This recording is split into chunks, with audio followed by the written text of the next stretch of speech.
और अभी ट्रंप ने एक बहुत ख़तरनाक चीज़ बोली, G2 मतलब अमेरिका और चाइना।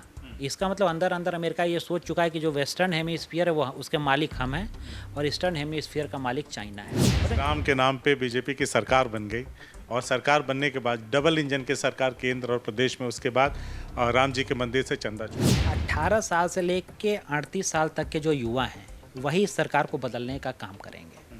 उसका कारण है, आप पेपर लीक देख लो, अभी नीट का पेपर लीक हुआ, उसमें कितने बच्चों ने सुसाइड कर लिया। ये जो हिंदुत्व की रक्षा की है वो न किसी पार्टी ने की है न किसी संस्था ने की है, वो हमारे घर की माता बहनों ने की है। वो हिंदुत्व की रक्षा ऐसे होती है कि कढ़ाइयाँ चढ़ाती हमारी माता बहनें, एकादशी का व्रत रख रही हैं, पूर्णिमा का व्रत रख रही हैं। कि हर एक बात में एक मैसेज था कि बीजेपी इन मोर्चों पे फेल हो चुकी है।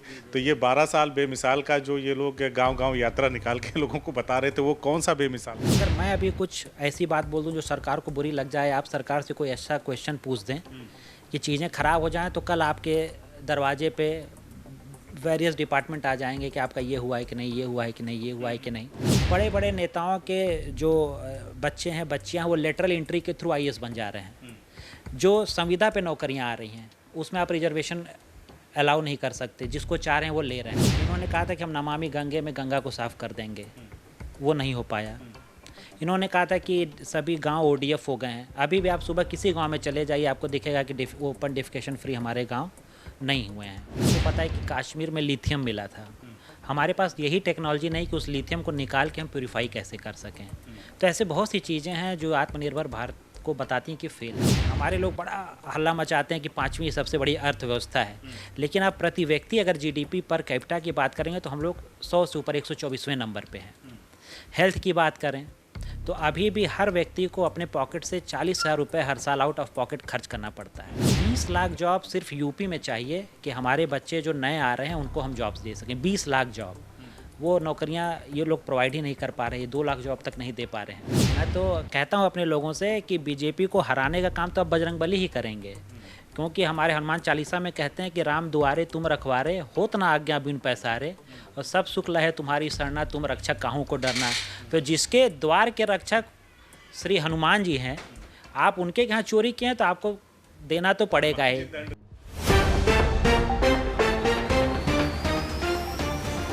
समाजवादी पार्टी के मुखिया अखिलेश यादव जी का आज जन्मदिन है और पूरे प्रदेश में समाजवादी पार्टी के नेता कार्यकर्ता इसे पीडीए के महानायक के जन्मदिन के तौर पर मना रहे हैं। वहीं आजमगढ़ जिले के एक प्रतिष्ठित डॉक्टर अमित सिंह, जो कि सगड़ी विधानसभा से अपनी चुनावी संभावनाओं को तलाश रहे हैं, सगड़ी में खाक छान रहे हैं, उन्होंने उनके जन्मदिन को प्रकृति चेतना दिवस के रूप में मनाया है, पौधरोपण किया है और केक काट करके सफाइयों के साथ उल्लासपूर्वक उनका जन्मदिन मनाया है। इनसे जानेंगे कि 2027 की क्या तैयारियां हैं और ऐन चुनाव के पहले ये जो जन्मदिन मनाया जा रहा है अखिलेश यादव जी का, ये कितना बूस्टअप करेगा आप लोगों? ये सबसे पहले तो पीडीए जननायक, हम सब के नेता और उत्तर प्रदेश के युवाओं की, किसानों की जो पीड़ित हैं, दुखी है, अपमानित हैं, उन सब की जो उम्मीद हैं, माननीय राष्ट्रीय अध्यक्ष श्री अखिलेश यादव जी को जन्मदिन की बहुत बहुत शुभकामनाएं मेरी तरफ से। और ये जन्मदिन ऐसे समय पे आया है कि इसने एक नई ऊर्जा समाजवादी पार्टी के हम जैसे कार्यकर्ताओं में भर दी है। और आज के दिन जो प्रकृति चेतना दिवस के रूप में आज का दिन हम लोगों ने मनाया है, और जैसा कि माननीय राष्ट्रीय अध्यक्ष जी इन्वायरमेंटल इंजीनियरिंग से उन्होंने ऑस्ट्रेलिया से की हुई है, और आज के ज़माने में जो सबसे ज़रूरी चीज़ है वो है प्रकृति का संरक्षण, क्योंकि क्लाइमेट चेंज बहुत तेज़ी से हो रहा है। हम देख रहे हैं कि गर्मी बहुत ज़्यादा बढ़ गई है, कहीं बाढ़ आ रही है, हम चाहे केदारनाथ में देखें, चाहे हिमाचल में जो हुआ, चाहे उत्तराखंड में जो त्रासदी हुई, या कहीं पे सूखा बहुत ज़्यादा पड़ रहा है। तो प्रकृति, हम मनुष्यों के पास रहने के लिए सिर्फ एक ग्रह है, वो है पृथ्वी। हमें उसको बचा के रखना होगा। और चूँकि माननीय राष्ट्रीय अध्यक्ष इन्वायरमेंटल इंजीनियरिंग से हैं, तो हम लोगों ने इस चीज़ को मिला के कि अब जो माननीय राष्ट्रीय अध्यक्ष जी का जन्मदिन होगा, हम लोग उसको प्रकृति चेतना दिवस के रूप में मनाएंगे, ताकि आदमी, हमारे पुरखे लोग प्रकृति को पूजते आए थे, लेकिन इधर की जो जनरेशन है वो प्रकृति के प्रति थोड़ा सा उदासी वाली हो गई है।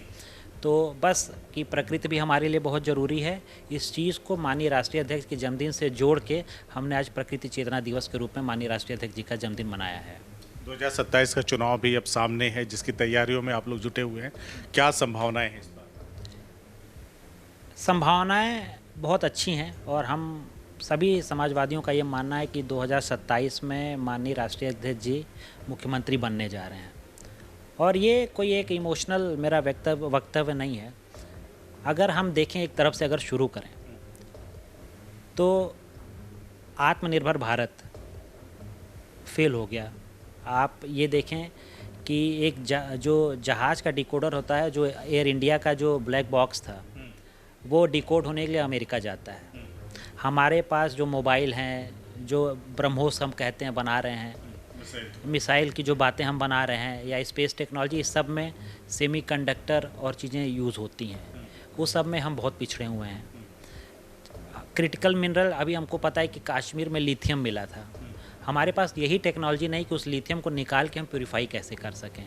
तो ऐसे बहुत सी चीज़ें हैं जो आत्मनिर्भर भारत को बताती हैं कि फ़ेल है। फिर आप ब्लैक मनी की बात कर लीजिए, उसमें ये फ़ेल हैं। आप करप्शन देख लीजिए, चाहे तहसील पे हो चाहे थाने पे हो। आप डीमोनेटाइजेशन का इन्होंने कहा था बड़ा अच्छा स्टेप लिया है। उससे उन्होंने क्या किया कि गरीब लोगों के घर में जो एक रिज़र्व पड़ा था, जो कि इस समय काम आता, वो भी ख़त्म कर दिया इन्होंने। आप एजुकेशन की बात ले लीजिए, आप फॉरेन पॉलिसी की बात ले लीजिए। अगर आप देखें कि बांग्लादेश के जो प्रधानमंत्री हैं, पहली अपनी विजिट चाइना कर रहे हैं। चाइना में सब देशों से लोग वापस, सब देशों के जो राष्ट्राध्यक्ष हैं वो चाइना जा रहे हैं। हमारे प्रधानमंत्री जी को हर देशों को घूमना पड़ा है। तो चाइना एक पावर सेंटर के रूप में डेवलप हो रहा है। और अभी ट्रंप ने एक बहुत ख़तरनाक चीज़ बोली, G2 मतलब अमेरिका और चाइना। इसका मतलब अंदर अंदर अमेरिका ये सोच चुका है कि जो वेस्टर्न हेमीस्फीयर है वो उसके मालिक हम हैं और ईस्टर्न हेमीस्फीयर का मालिक चाइना है। तो ऐसी बहुत सी चीज़ें हैं। फिर अगर हम आगे चलें तो जीडीपी पर कैपिटा देख लीजिए। हमारे लोग बड़ा हल्ला मचाते हैं कि 5वीं सबसे बड़ी अर्थव्यवस्था है, लेकिन आप प्रति व्यक्ति अगर जीडीपी पर कैपिटा की बात करेंगे तो हम लोग 100 से ऊपर 124वें नंबर पे हैं। हेल्थ की बात करें तो अभी भी हर व्यक्ति को अपने पॉकेट से 40,000 रुपये हर साल आउट ऑफ पॉकेट खर्च करना पड़ता है। फिर आप देख लें, नौकरी की बात कर लें तो सरकार ने कहा था कि 2 करोड़ नौकरियां देंगे, वो नहीं दे पा रही है। 20 लाख जॉब सिर्फ यूपी में चाहिए कि हमारे बच्चे जो नए आ रहे हैं उनको हम जॉब्स दे सकें। 20 लाख जॉब, वो नौकरियां ये लोग प्रोवाइड ही नहीं कर पा रहे, 2 लाख जॉब तक नहीं दे पा रहे हैं। फिर आप देख लीजिए, किसान की आय दुगनी करने की बात कही थी तो उनकी जेबी आधी हो गई। क्लाइमेट चेंज की जो हम बात कर रहे थे, मक्का हुआ और ऐसी जो खेतियाँ हुई, सरकार को प्रमोट करना चाहिए कि जो चीज़ें प्रकृति के वातावरण को चेंज होने के बाद भी अच्छे से परफॉर्म करती हैं उनको प्रमोट करना चाहिए। फिर अगर आप देखें तो एलपीजी के दाम, डीजल के दाम, पेट्रोल के दाम।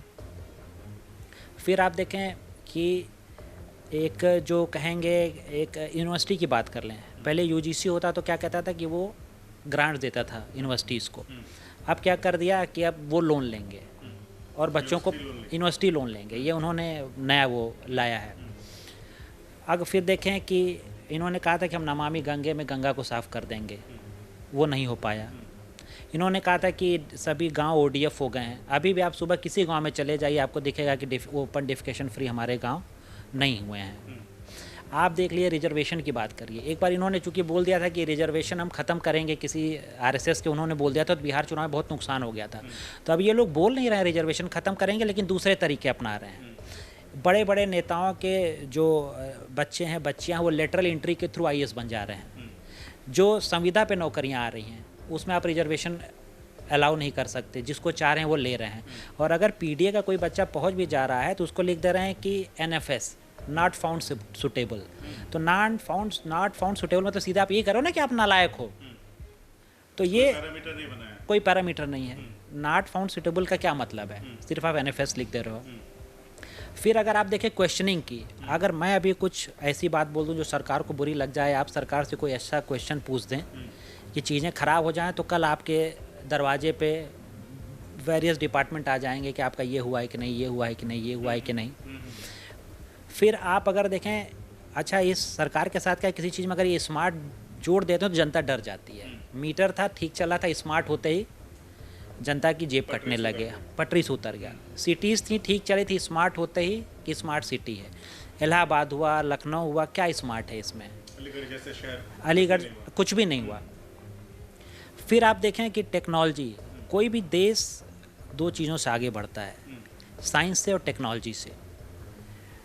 आप हम लोग यहाँ बैठे हैं, ये लाइट है, ये पंखा है, ये माइक है, ये मोबाइल है, जो इंटरनेट है, इनमें से कुछ भी हम भारतीयों ने बनाया है? कुछ भी हम भारतीयों ने नहीं बनाया है। इनोवेशन के नाम पे बस खाली कोई आइसक्रीम में नया फ्लेवर डाल दे रहा है, कोई लॉजिस्टिक पहले पहुंचा दे रहा है। ये देश मतलब डिरेल हो गया है।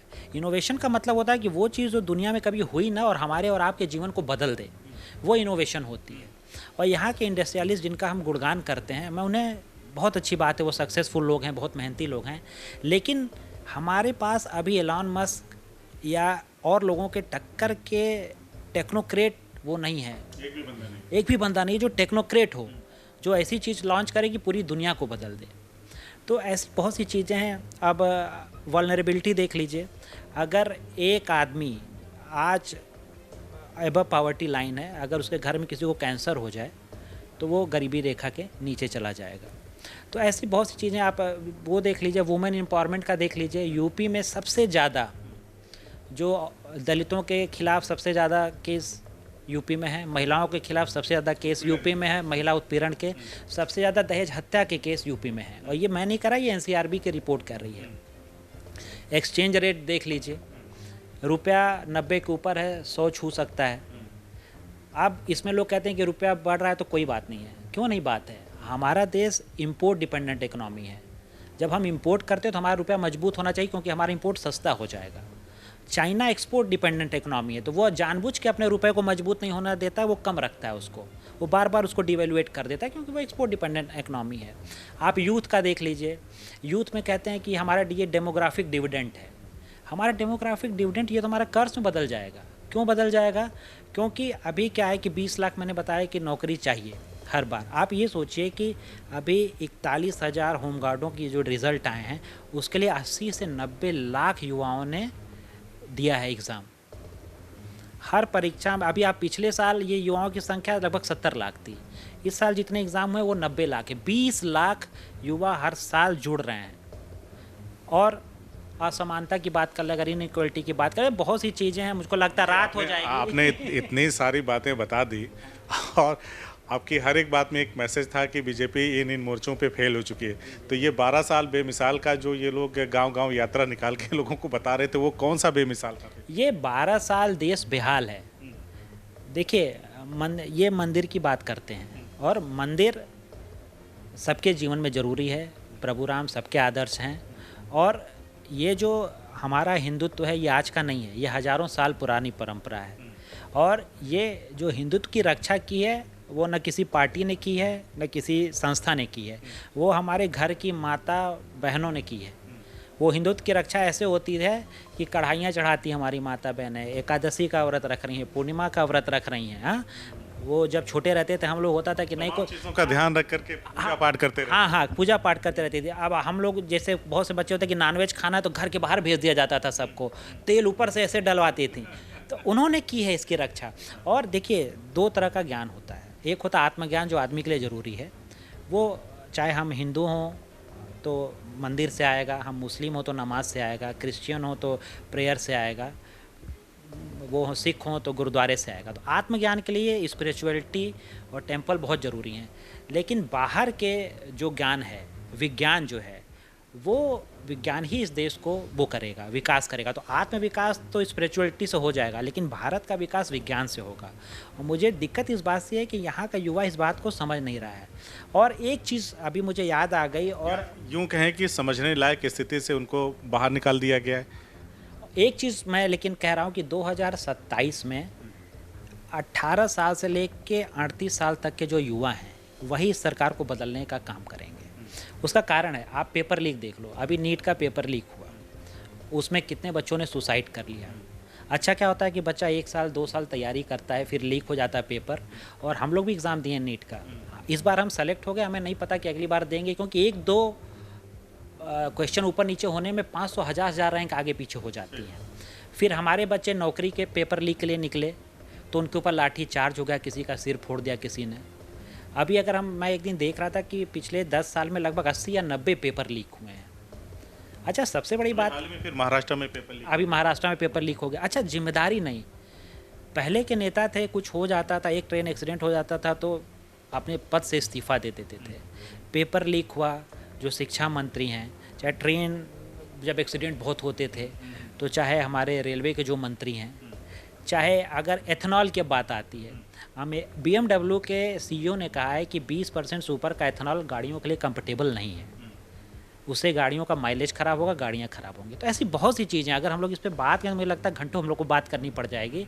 तो ओवरऑल ये 12 साल देश बेहाल और यूपी बेहाल है, और कोई कमाल हुआ नहीं। और सबसे बड़ी बात कि अभी तक तो हम समाजवादियों का ये था, चलो वोट चोरी कर रहे हैं, विधायक चोरी कर रहे हैं, सांसद चोरी कर रहे हैं, सरकार चोरी कर रहे हैं।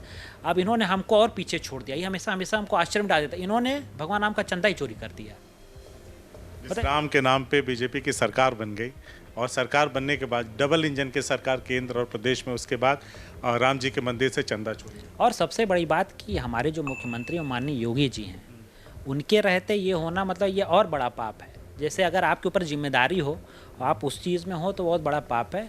और मैं तो कहता हूँ अपने लोगों से कि बीजेपी को हराने का काम तो अब बजरंगबली ही करेंगे, क्योंकि हमारे हनुमान चालीसा में कहते हैं कि राम दुआरे तुम रखवारे, होत ना आज्ञा बिन पैसारे, और सब सुख लहे तुम्हारी शरणा, तुम रक्षक काहू को डरना। तो जिसके द्वार के रक्षक श्री हनुमान जी हैं, आप उनके यहाँ चोरी किए हैं तो आपको देना तो पड़ेगा ही, हनुमान जी दंड देंगे। और इसका एक और पॉजिटिव मैं ये ले रहा हूँ कि देखिए, उन्होंने हमारे राष्ट्रीय अध्यक्ष जी को भी अपने बड़े भंडारे में बुलाना, बड़े मंगल को शुरू कर दिया है कि बच्चे आओ, तो अब मैं तुम्हारे साथ हूँ। तो ये चीज़ है। लेकिन देखिए, वोट की राजनीति अपनी जगह है, लेकिन देश सर्वोपरि है। हमको देखना पड़ेगा कि हम देश को कहाँ ले जा रहे हैं। मैं ज़्यादा नहीं कहूँगा, एक अगर खच्चर है, मान लीजिए, वो घोड़े से कंपटीशन करता है, और एक वो घोड़े से कंपटीशन नहीं कर सकता, सॉरी, वो गधे से कंपटीशन कर सकता है। आदमी का चरित्र कैसा है, अपने चरित्र का कितना मजबूत है, इससे होता है कि वो कम्पीट किससे करता है। अगर हम खच्चर हैं तो हम घोड़े से नहीं कम्पीट कर सकते, हमको पता है, तो हम गधे से कम्पीट करेंगे। आप हमेशा पाकिस्तान से कम्पीट करते हो कि पाकिस्तान में ये है, ये है, ये है। आप चाइना से क्यों नहीं कम्पीट करते हो? चाइना हमारे आसपास ही हो गई। 1980 में हम और वो लगभग साथ थे। चाइना आज हर चीज़ में हमसे 4 गुना आगे है। जितनी हमारा पूरा GDP का वो जाता है, उतना वो सिर्फ फॉरेन एक्सचेंज में बांट रखा उन्होंने लोगों को। तक चाइना और भारत की जो अर्थव्यवस्था थी, या जो साथ चलने का प्रोग्रेस का था, सब साथ साथ। हाँ। और मैं ये कहता हूँ कि और इस देश का विकास यूपी के विकास से जुड़ा हुआ है। और माननीय राष्ट्रीय अध्यक्ष श्री अखिलेश यादव जी जरूरी इसलिए हैं, क्योंकि जब उत्तर प्रदेश विकास करेगा तो देश विकास करेगा। इस देश को अब जैसे चाइना में डेंग जियोपिंग या सिंगापुर में ली कुआन यू की ज़रूरत थी, वैसे इस देश को अब एक बहुत विजनरी नेता की ज़रूरत है। और मुझे ये कहने में कोई शक नहीं है कि अभी जितने भी यूपी में नेता हैं, उसमें सबसे बड़े नेता माननीय अखिलेश यादव जी हैं, हमारे राष्ट्रीय अध्यक्ष। और उनके अंदर ये विजन है कि वो इस प्रदेश को अपने साथ आगे लेके जा सकते हैं। चलिए, हमने बातचीत किया डॉक्टर अमित सिंह से, जो समाजवादी पार्टी के नेता हैं और आजमगढ़ के सगड़ी से अपनी किस्मत आजमा रहे हैं। आज PDA के नायक अखिलेश यादव जी का जन्मदिन है। इन्होंने बहुत सारी बातें की, उन बातों पे भी चर्चा की कि 12 साल बेमिसाल बीजेपी नारा देती है, और वहीं पे इन्होंने जितनी सारी चीज़ें गिनाई कि हर एक काम में बीजेपी का फेल्योर गिना दिया।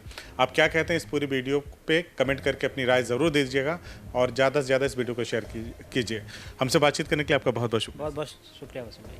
CIB इंडिया न्यूज़ की सभी खबरों को देखने के लिए लाल रंग की बटन को दबाकर चैनल को सब्सक्राइब जरूर करें, घंटी जरूर दबाएं, ताकि हमारी सभी खबरों के नोटिफिकेशंस आप तक पहुंचते रहें।